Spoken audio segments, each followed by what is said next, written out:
nosotros a José Luis Esper. Lo estamos esperando por muchos temas, por todos los temas recontra candentes que tenemos. Y Pablo Fernández Blanco está trabajando en la redacción de La Nación. ¿Saben qué? No sabemos cuántos dólares tenemos. Hacemos unos números, le preguntamos a Pancho, nos dice una cifra. ¿Cuántos dólares tiene el Banco Central, Pablo? ¿Cómo estás, María Laura? Mirá, te lo voy a poner en estos términos. Si vos ves el número más importante, son unos 37.000 millones de dólares. Uno podría pensar, con esta cantidad de dólares no tiene ningún problema la Argentina. El problema es que este número, la cantidad de dólares que hay en el Banco Central, es completamente mentiroso. En términos técnicos se llaman reservas brutas. Anda a buscarlas. Yo no tengo la menor idea dónde pueden ir a encontrarlas. Es decir, habría que vender el oro, por ejemplo, del Banco Central, cosa que creo no está en los planes de este gobierno. Sí, después cuando empezás a bajar, hay quienes te dicen que en este momento el Banco Central no tiene plata propia. Es decir, que tiene saldo negativo. ¿Se entiende? Perfectamente, claro que se entiende. Y es más, Pese dijo que está usando el swap con China. Yo tomé contacto, por supuesto en off, con quienes fueron presidentes de los bancos centrales y me contaron cuáles eran los swap con China. Para usar el swap con China, tiene que pronunciarse el gobierno popular de China, tiene que dar autorización, ¿no? Esper está acá en cámara con nosotros porque nos va a dar opinión de esto, ¿no? Podemos saber qué está usando el Banco Central, Pablo. Claro, es así y además te da la sensación de inminencia, es decir, si uno se pone una cuenta que hizo Esteban Lafuente aquí en la redacción de La Nación hoy por la mañana, indicaba que las reservas líquidas, es decir, algo un poco más razonable que lo que te decía al principio, de las reservas brutas, te alcanzan para no más de 15 días de las necesidades de dólares que tiene la Argentina. Es decir, el Banco Central de la Argentina, que tiene que garantizar la estabilidad del peso, no tiene dólares para garantizarlo. Tenemos el audio de lo que dijo Pese hace un ratito nada más, para ver, de verdad queremos saber cuánta plata nos queda. Nos queda muy poco, se los contamos todos los días, queda muy poco, porque hay mucho que pagar, porque no entra lo suficiente, por lo que fuera nos queda muy poco. Está con nosotros Esper para explicarnos qué es lo que habría que hacer y Pablo tiene toda la data de qué está pasando con eso. Escuchamos, Pablo, lo que dijo Pese recién. Dale. Ya desde el segundo semestre del año 2020 vienen diciendo que vamos a tener dificultades para afrontar nuestras obligaciones externas dado el nivel de reservas y es cierto que hemos estado con niveles de reserva más bajos que estos y pudimos afrontar la situación y lo mismo va a ocurrir en los próximos meses. Esa es la respuesta que da Pese, sí. Pablo, a los dólares del Banco Central.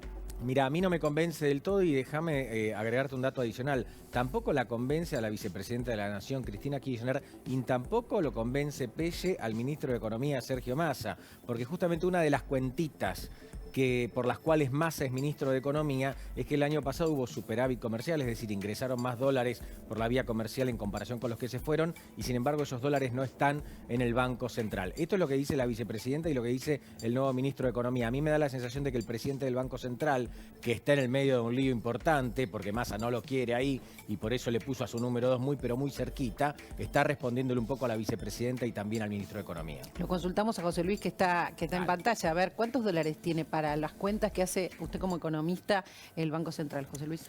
Hola, buenas tardes. No tiene dólares. Está usando los dólares de los encajes de los argendólares en realidad. Está usando los encajes, es delito.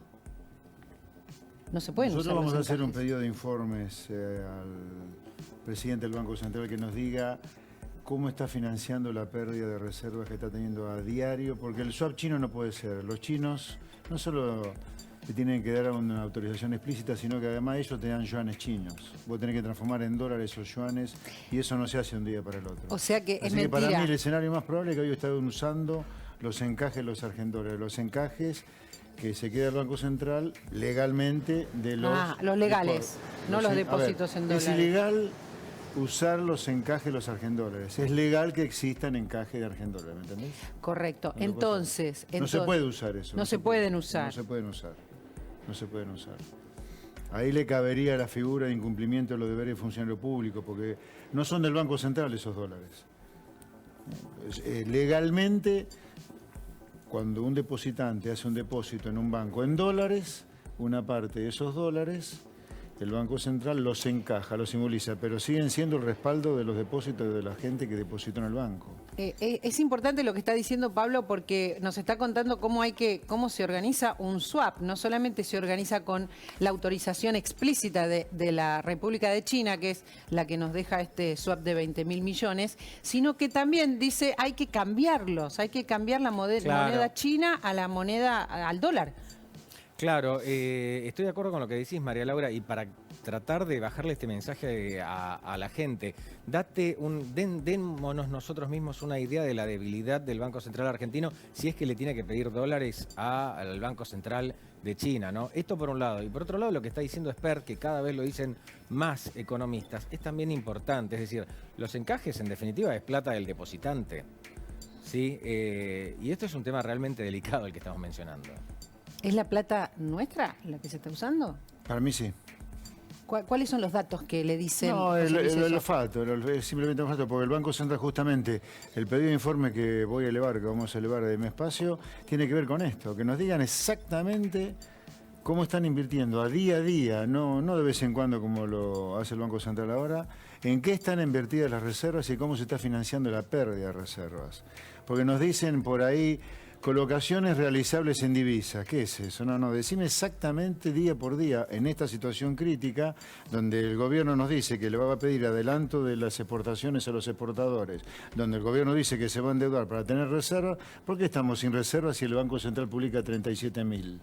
Si el Banco Central publica 37.000 millones de dólares, vos no podés estar mangueándole a todo el mundo reservas porque no tenés reservas líquidas. Entonces, alguna de las dos cosas acá es mentira. Lo más probable es que sea mentira que tenemos 37.000 millones de dólares de reservas. Esto lo dije siempre yo.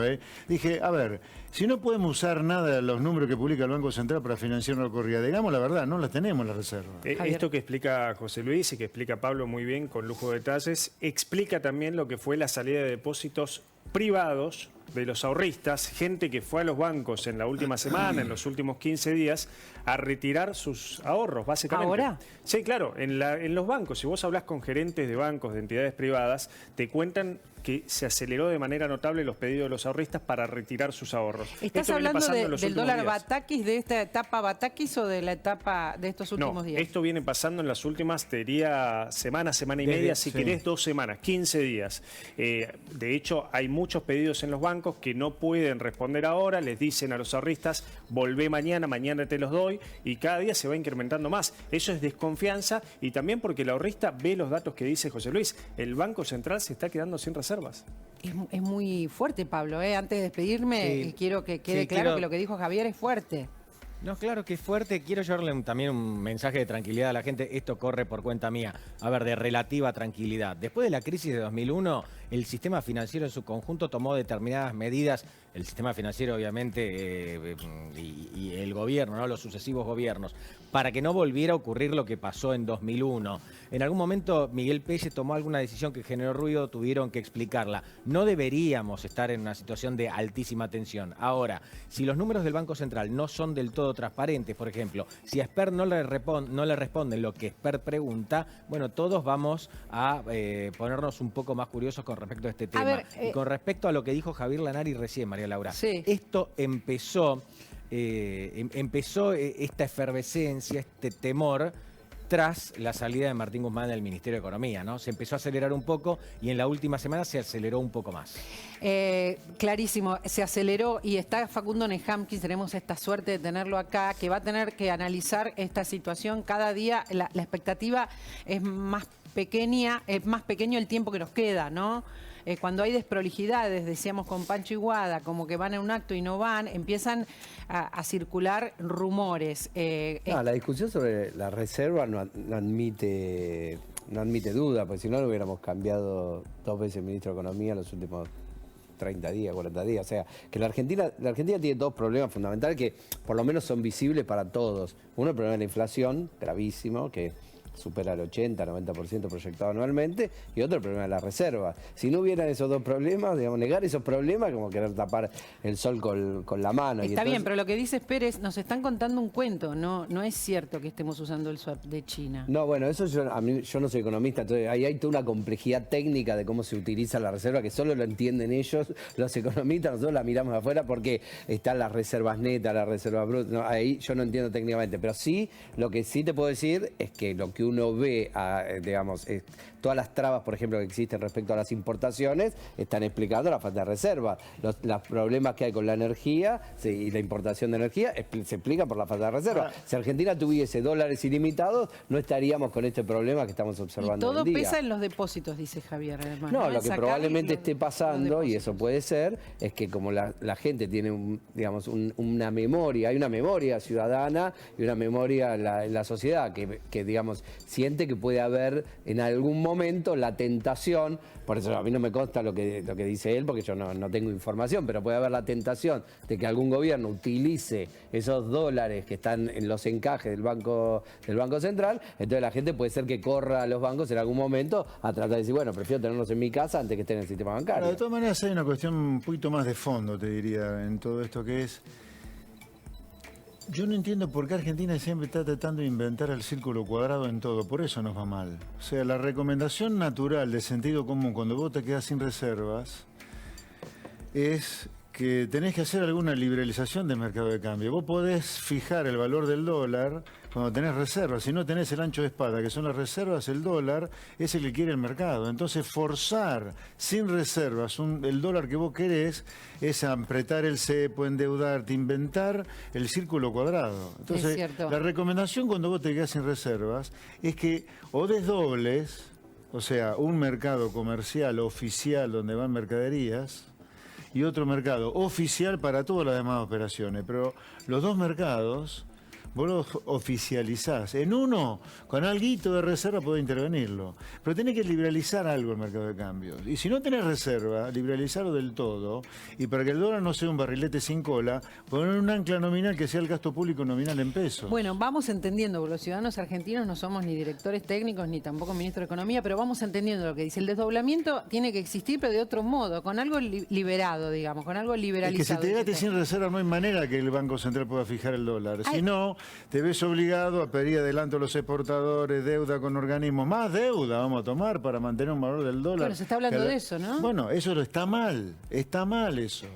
Está mal y hay que hacer hincapié que está mal, porque además nadie hace estas cosas cuando se queda sin reserva. Cuando te quedas sin reserva, tenés que liberalizar el mercado de cambio, aunque no te guste. Y esto no es ideología, es sentido común nada más. Si no tenés reserva para fijar el valor del dólar, ¿cómo vas a fijar un valor del dólar? Ilógico. Bueno, tenemos este problema y nos vamos a meter en el otro, que bien dice Facundo Hampkins, es la inflación. Y para meternos en inflación el jueves se da a conocer el valor de julio. Sí, que ya conocemos el de la ciudad de Buenos Aires. 7,7%. Sabíamos que estaba alrededor de 8. Sí. Es casi lo mismo. Y sabemos la acumulada, tenemos una placa de la acumulada y de cómo está previsto que sea la interanual. Ahí está el número. 69,2 la interanual. Es una inflación altísima, es la más alta en los últimos 30, 40 años. Y vos fíjate, hoy salió el dato de inflación de Brasil. Ya nos vamos a meter en eso, espérate, porque ¿sabés qué? Y les digo a todos y le cuento a José Luis, nosotros con Mariana vamos buscando qué pasa en el resto del mundo todo el tiempo. ¿Qué pasa con la inflación en Estados Unidos? ¿Qué pasa con la inflación en Europa? Hoy nos vamos a ocupar de la de Brasil, porque está re cerca, porque te dicen, cuando vos decís, está bajando la inflación es del 9%. Este es el número que tiene Estados Unidos, pero veamos la región. Está Gustavo Segre, José Luis, está Gustavo Segre Qué grande, en Brasil. Gustavo Segre. Exactamente, y nos va a contar que bajó la inflación en Brasil. No es que solamente baja muy, muy lejos. Gustavo, acá nomás. Sí, muy bien. Buenas tardes. Un saludo para José Luis, para vos, María Laura, gracias. Por supuesto. Bueno, bajó por una cuestión muy simple. Sí. Lo escuchaba recién al profe hablando muy bien. Les aclaro que estoy con problemas de luz, estoy sin luz y por eso estamos con una conexión. Te vemos como escondido, a ver mala. Si se puede abrir, si te vemos un poco más de cerca. No se te ve muy bien, a ver, pero te escuchamos, ahí está. Ahí volví. Bajó la inflación. Brasil tuvo deflación, no es que bajó la inflación, tuvo deflación, esto es inflación negativa. 0.68% en julio, la mejor en 42 años para el mes de julio. Ya, nosotros vamos a tener la más alta en 40 años y tuvieron la más baja en 42. En simultáneo, está bueno este dato, Gustavo, ¿eh? Se agarró la cabeza. Sí. Se agarró la cabeza. Bueno, vos no lo estás viendo, pero se agarró la cabeza. No sabemos si llorar o reírnos. Nosotros, dice Esper, tenemos la más alta en la misma cantidad de años y ellos la más baja. Entonces vamos a analizar qué fue lo que hizo Brasil que no hizo Argentina. Y esto es una cuestión económica bastante simple de entender. Primero, bajó el gasto público, fundamental. ¿Para qué eso? Para conseguir superávit fiscal. El gobierno debe gastar menos de lo que recauda. Con el superávit fiscal, el ministro de Economía, Paulo Guedes, bajó impuestos porque tenía exceso de recaudación. Al bajar impuestos, generó que más gente pueda involucrarse en lo que es la actividad económica, porque cuando bajas el impuesto, baja la carga tributaria, baja el precio final de venta, precisamente porque se paga menos impuestos, la gente consume más, porque con los mismos sueldos que ganaba, consigue consumir más de lo que consumía antes, claro. Y en función de eso se entra en un circuito virtuoso. Exacto. Sobre todo también otra cuestión, aumentó la tasa de interés, la tasa de interés está en términos reales, positivos reales, esto que es que está por arriba del índice de inflación. Y esto generó de alguna manera una reducción en la demanda porque la gente que no le alcanza la plata, el crédito le sale más alta la cuota y aquel que tiene la plata guardada prefiere no gastarla para consumir el mismo bien dentro de un tiempo y que le sobre plata además de la compra que hizo. Bueno, esto es un dato, este es un dato que le viene muy bien a Bolsonaro, ¿no? Lo estamos viendo en pantalla porque a vos te vemos muy lejos y muy oscuro. Pero me parece muy bien, es mejor a Bolsonaro. Pero es un dato que le viene muy bien a Bolsonaro, pero que además a nosotros, si lo ponemos de espejo, es impactante que tengan aquí nomás los vecinos de frontera la más baja y nosotros la más alta. Sí, y si querés, para seguir en el modo suicidio, digamos, las reservas internacionales que ustedes estaban hablando recién, Brasil tiene 362 mil millones de dólares de reservas de libre disponibilidad. Y lo dice así, no lo echa en la cara, sí. Dice, tiene 300... Sí. Y nosotros no tenemos... Y vos fíjate, ¿cuál es la deuda externa de Brasil pública? 47 mil millones. Entonces, tiene excedentes de deuda, de reservas en función de deuda, y no son papelitos de swap cambial de China, nada de eso. ¿Generado por qué? Porque tiene superávit en la balanza comercial e inversiones directas del exterior. Y esto es factible. Brasil volvió a ser la sexta economía más receptora de inversiones directas del exterior, que son dólares que entran. Es simple. En economía no hay secretos y no hay milagros. El punto es que el foco principal del gobierno Bolsonaro, a través de un ministro que trabaja con una economía de manera ortodoxa, cuidando el recurso público, es bajar el gasto. Y habiendo superávit fiscal, todo el resto es más fácil. Y vos fíjate, para dar un ejemplo, la nafta en Brasil el mes de julio bajó el 15.48%. 15% bajó la nafta en un mes. ¿Por qué eso? Porque hubo reducción de la carga tributaria. Nada más que por eso. No, bueno, clarísimo, Gustavo, mil gracias por estos datos. Nos dan un poco de vergüenza ajena, ¿viste? Cuando decís, ay, qué feo, siempre nos estamos comparando y José Luis, quedamos cada vez peor en la comparación, ¿no? No, le impresiona la comparación de reserva versus deuda externa. Ellos tienen 376 mil millones, dijo Gustavo, creo, contra 46 mil millones de dólares. 360 y ¿cuánto dijiste, bueno, Gustavo? 362 mil. Bueno, 370 contra 46 no, de deuda externa. Nosotros tenemos 160 de deuda externa y 36 de reserva mentirosa que deben ser cero. O sea, completamente cruzada la relación, completamente cruzada. También bajó la energía, ¿no, Gustavo? En Brasil. También bajó la energía porque esto generado, Mariana, por una política de Estado que fomenta las energías sustentables. Entonces, por ejemplo, de energía solar en Brasil se genera lo mismo que Itaipú, para tener una idea. Es monstruosa la cantidad de energía solar que se genera. ¿Y esto por qué? Se redujo a cero toda la importación de cualquier insumo vinculado a la energía solar. El tema tributario es básico, porque además, cuando se baja la carga tributaria, se genera en este tipo de cosas la deflación. Esto no quiere decir otra cosa que el poder adquisitivo en el mes de julio para aquel que ganaba plata por un sueldo mejoró. O sea, consigue comprar más cosas. Y al conseguir comprar más cosas, se genera un aumento de la demanda, que necesita un aumento de producción, que requiere de un aumento de empleados. Es para compartir. Bolsonaro generó 4,5 millones de puestos de trabajo en la economía formal en 3 años. 4 millones hay dos modos, y medio. pienso, porque a veces lo pierdo a Gustavo, te pierde a veces la voz. Hay dos modos de ver esto, ¿no? Uno es deprimirnos y otro es empezar a aprender, ¿no, José Luis o Javier? Empezar a aprender de esto que se está haciendo y no se está haciendo tan lejos. Bueno, mirá, muchos de los que estamos acá en esta mesa nos vamos a acordar hace 20 o 30 años cuando la relación era inversa. Nosotros íbamos a Brasil con $1 y nos daban $2. Eso pasó en la Argentina. Bueno, Brasil logró dar vuelta a la ecuación. Ahora, vos imaginate lo que dice Gustavo, los datos que relata, si lo tuviéramos en la Argentina. No tendríamos dudas de que el presidente que ejerce sería reelecto. Sin embargo, en Brasil hay elecciones en octubre. Bueno, está muy peleado. No está claro quién va a ganar. Se habla de una segunda vuelta, una elección bastante pareja. Pero en la Argentina, un presidente que baje a estos niveles la inflación es reelecto. Sí, yo creo que hay que insistir que Argentina tiene salida, no tiene por qué estar condenada a esta miseria espantosa de día a día, pero tenemos que hacer cosas de sentido común, ¿viste? Es como, dejemos de tratar de inventar el círculo cuadrado, el sol ya existe, no sé, la geografía china también, no sé por qué nos metemos en cosas tan raras. Mira, acaba de salir un fallo en Corrientes por el cual un juez ha dictaminado inconstitucional el impuesto a la riqueza. O el impuesto a las nuevas, no sé, a las grandes fortunas, no me acuerdo ya cuánto impuesto me meté. No da más la presión impositiva, no hay quien pague este tamaño del Estado. Hagamos cosas de sentido común, tenés que achicarlo, achicalo.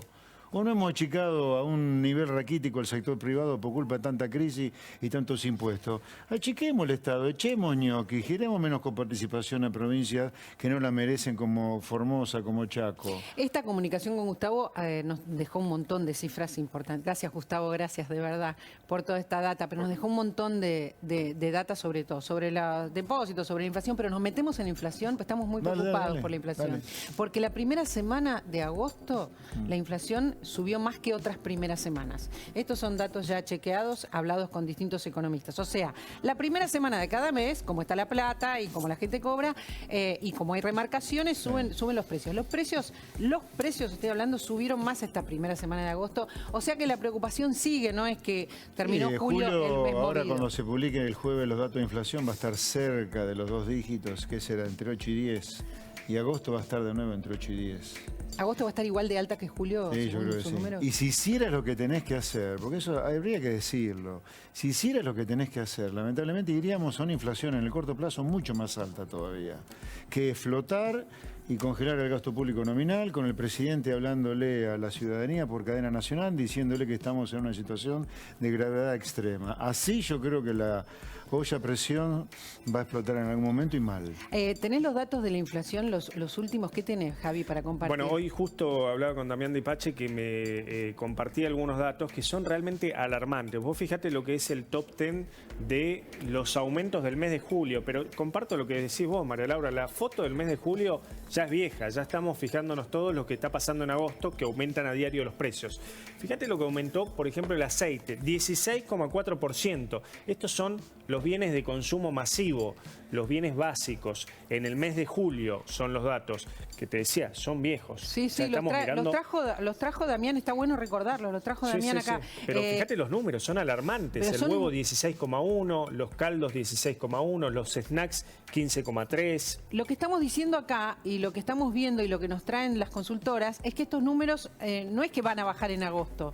Es que en agosto empezaron a aumentar de una manera brutal, porque uno suponía, a ver, la inflación llegó al número más alto en julio por los cambios de ministros, por el portazo de Guzmán, por lo que fuera a pasar en el Ministerio de Economía. No, el aumento sigue, ¿no? Los aumentos siguen. Y eso es lo que se está viendo por lo menos en los primeros días de agosto. Está claro que se arrastra la inercia del mes de julio, pero el mes de agosto, con el dólar quieto, incluso bajando en algunos segmentos, los precios siguen aumentando, María Laura. Y queremos recordarle a Esper algo que con Mariana estuvimos viendo ayer. Además de la inflación de Brasil, que baja, lo contó recién Gustavo Segre, en Estados Unidos, que están recontra preocupados por la inflación del 9% anual. Miren lo que les decíamos ayer, y es importante contárselo a José Luis para ver qué es lo que dice, qué opina de esto y qué hay que hacer. Lo que decía el New York Times, cómo consuela a los norteamericanos, recordemos. ¿Crees que el 9% es una inflación alta? Bueno, imagínate el 90%, le dice el New York Times. Después de haber hecho un informe de 9 páginas, estuvo en la Argentina conociendo cuál es la manera de vivir de los argentinos y cómo se paran frente al dólar, que el dólar es el rey y que todo el tiempo tienen que de alguna forma gastar todo su dinero lo antes posible, mucho más rápido de lo que lo ganan, ¿no? Porque esa es la manera que tienen de ahorrar. No creen en los bancos, digamos, pagan con cuotas desde los televisores hasta los pelapapas, no se meten en ningún tipo de crédito porque los créditos nunca les convienen. Bueno, un poco la forma de vida que tenemos los argentinos desde hace 50 años con una inflación que nos atraviesa y que dice, bueno, si ustedes están preocupados, americanos, por una inflación del 9%, imaginen lo que sería sus vidas si tuvieran una inflación del 90% como la tiene Argentina. José Luis. Yo creo que Argentina tiene salida, insisto. Tiene salida. Ahora, si tratamos de inventar el círculo cuadrado, nunca nos va a ir bien. Yo insisto, que tenemos que liberalizar el mercado de cambio, dado que no hay reservas, que dejen de mentirnos. Vamos a hacer un pedido de informes para que nos digan exactamente lo que están haciendo con el Banco Central. Mi sensación que lo están vaciando directamente. Dejemos de vaciar al Banco Central, flotemos el tipo de cambio, fijemos el valor del gasto público nominal en pesos.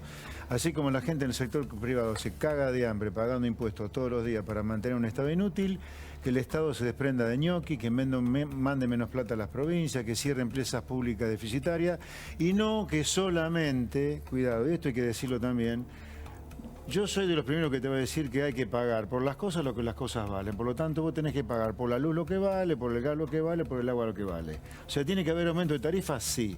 Ahora, que nos hagan creer el pescado podrido desde el gobierno, otra vez, como a Macri, que el único gasto público que hay que bajar son los subsidios energéticos, cuando los ministerios siguen igual, la coparticipación sigue igual, sigue habiendo empresas deficitarias, los diputados no trabajamos, bajémonos el sueldo, ¿viste?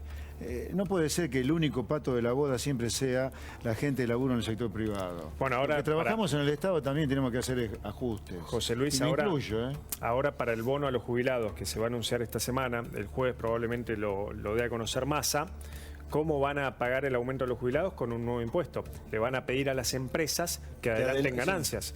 Ustedes están, bueno, por supuesto, en contra de esto, ¿no? Totalmente en contra, totalmente en contra. Acá hay que achicar el tamaño del Estado, por lo menos si no lo pueden hacer porque no tienen los cojones para hacerlo, por lo menos en el corto plazo que den alguna señal de empatía con la sociedad. El Estado no gasta más de lo que estaba recaudando. Le quiero hacer una pregunta. De lo que estaba gastando, perdón. Antes de que se vaya, me interesa muchísimo saber si se arrepintió de eso que dijo que la gente tiene que tener menos hijos por el tema de los planes. No me arrepiento de nada de lo que dije porque ese titular fue totalmente tergiversado respecto a lo que yo digo, creo, pienso y en todos lados lo digo. La primera cosa que yo quisiera que los argentinos seamos menos hipócritas de lo que somos, ¿sí? Somos bastante hipócritas los argentinos. Yo lo que dije sobre los pobres y la procreación está basado en datos de estudio de campo de médicos de primera categoría, como yo lo hice con Juan Carlos Parodi, que te sugiero que lo invites, que te cuente él lo que es la Casa Cuna en Mendoza, que te cuente lo que pasa en una villa miseria. ¿Qué se tergiversó? ¿Qué es lo que se dijo y qué es lo que dice Yo lo que digo es, está comprobado por los médicos que hacen estudio de campo, no por el biribiri de nuestra sensiblería. Está comprobado que en las villas miserias las familias tienden a ser más numerosas que en las familias que no son marginales. Entonces, si eso continúa así, con una procreación irresponsable, en algún momento Argentina va a tener, no 50% de pobres, va a tener el 100% de la población pobre. Entonces, ¿vos qué tenés que hacer en la villa miseria? Tenés que inculcar valores de procreación responsable, tenés que hacer educación sexual. Hoy están naciendo chicos en villas que nacen con síndrome de abstinencia del Paco porque nacen de madres que tienen Paco cuando dan a luz, porque vienen de fumar Paco toda la vida. O sea, ¿vos te parece que eso ¿hay que hacer la vista gorda? No, yo creo que Pero hay que bueno, afrontarlo. pero es muy polémica la frase No, de pero que la tienen que frase- tener menos No, hijos, está bien, ¿no? pero la frase es una cosa totalmente sacada de contexto. Yo lo que dije es, tenemos que hacer educación sexual en las villas, más que nunca. Tenemos que limitar la cantidad de AUH que se dan. Hasta 2 hijos te pagamos los hijos. Ahora, después si vos querés tener 40, no veo por qué. El pobre laburante tiene que financiar 8 hijos a una familia que tiene 8 hijos y que no puede darle de comer ella, además. ¿Eh? José Luis. Esa es la procreación responsable. Hacete cargo de tu vida, pero el ciudadano, el contribuyente, te financia hasta 2 AUH. Familia tipo. No está mal eso. Hoy le contestó Máximo Kirchner. ¿A quién? ¿A usted? ¿Qué me dijo Máximo? Vamos a verlo. El que nunca supo lo que es laburar. Ahí está. Él me contesta a Sin mí. nombrarlo, ¿no? Sin nombrarlo. Para aquellos que después van a la tele y cuestionan cuántos hijos tienen las familias argentinas. Bueno, su felicidad, su alegría de hoy. Es una buena respuesta en la cara de ellos y en la mezquindad, mezquino le dijo, de que cada uno la tiene. Y dijo más. A ver. Tenemos más declaraciones. Estar hoy acá, estaba en ANSES, tiene la posibilidad de llevar adelante ANSES estas políticas públicas. Es porque hubo un gobierno que se plantó cuando se debía plantar. Qué sé yo, muy bien no entendí qué dijo, pero habló le de dijo usted. mezquino, Le dijo mezquino, eso claro, seguro. clarísimo. ¿Qué? Es difícil entender. O sea- Hay otra placa más, ¿no? Ahí está. A partir del 2003, no a la velocidad que quisiéramos, pero sin descanso, logramos, le estoy poniendo mucha onda, logramos que muchos argentinos y muchas argentinas pudieran acceder a la jubilación que un sistema económico excluyente les había vedado. Ahora sí se entiende. Le está ¿Qué contestando. le digo a Máximo Kirchner? Espero que estés por ahí, Máximo. La verdad, nunca te vi en la cámara, mi querido, porque pareces un fantasma ahí adentro. Con el único que hablabas en su época era Massa. No sé quién te cree que sos después de todo. Y sobre la frase que ha dicho sobre mí sin decirme a mí, sos un gran hipócrita, vos y todos los que piensan como vos, porque ocuparse de cómo se procrea, cómo se tienen hijos en las villas, no es negar que lo tengan, sino justamente promover una paternidad responsable. Acá están naciendo chicos con droga en sangre. A mí negar eso me parece de mala persona. Creo que hay que afrontar ese problema. Hay que promover la procreación responsable. Está comprobado que los hijos que vienen en hogares marginales, no queridos, y de esos hay muchos, terminan siendo violentos, terminan siendo chupados por cártel de la droga. O sea, los hijos tienen que venir al mundo queridos para que reciban amor. Ese es mi punto. ¿Dónde está Ahí lo está, eso malo? suena más lindo. Yo aprendí a quererlo, José Luis. Se lo tengo que decir. Al principio sus verdades así, o sus frases brutales, son muy fuertes. Yo no entiendo cómo te puede resultar más brutal una frase mía que una realidad que claro. nos pasa por arriba. No, como pero si estoy fuera una hablando de motonveladora. comunicación ahora, de comunicación, esto de cómo cuenta no las estudié cosas. comunicación, qué sé yo, digo lo que pienso. Pero le debe pasar que a veces le resulta fuerte. Algunas cosas, ¿cómo las dice? A mí me ¿no? tiene 5 dedos, ¿sabes por qué? Porque a la larga, lamentablemente, como a mí me funciona el sentido común, tengo razón. Entonces a mí, la verdad, en una sociedad que va para atrás como la nuestra, tener la razón, la verdad que me parece estar afuera del problema. Me parece En serio te importante digo. eso, no estamos buscando tener razón, sino resolver las cosas, Pero ¿no? si En yo eso quiero estamos de resolver las acuerdo. cosas, ¿por qué te crees que me metí en el chiquero de la política con casi 60 años sin necesidad? Porque la verdad estoy desesperado por resolver las cosas. Ahora, resolver las cosas implica afrontarlas, no negarlas. A mí negar la posibilidad, negar el hecho que yo he visto que profesionales de primer nivel me lo han contado, los he visto junto con ellos, que en las villas miserias vienen hijos al mundo no queridos que terminan en la droga, en la violencia, siendo chupados por cártel de la droga, violentos, asesinos, no me parece un tema menor. Y me parece una pacatería darle la espalda y decir, ay, no, qué clasista. No, clasista no, preocupémonos por ese problema. Y ese problema hay que ocuparse de ese problema. ¿Cómo ocuparse? Metiendo educación sexual en la villa, sí, Está hay bien. que hacerlo. Ahora sí, claro. Pero Ahora, si hay hijos de puta que dan vuelta a lo que yo digo y dicen que yo soy un nazi, un Goebbels, que quiere poner control de la natalidad hasta el estilo chilo, finalmente es otra cosa.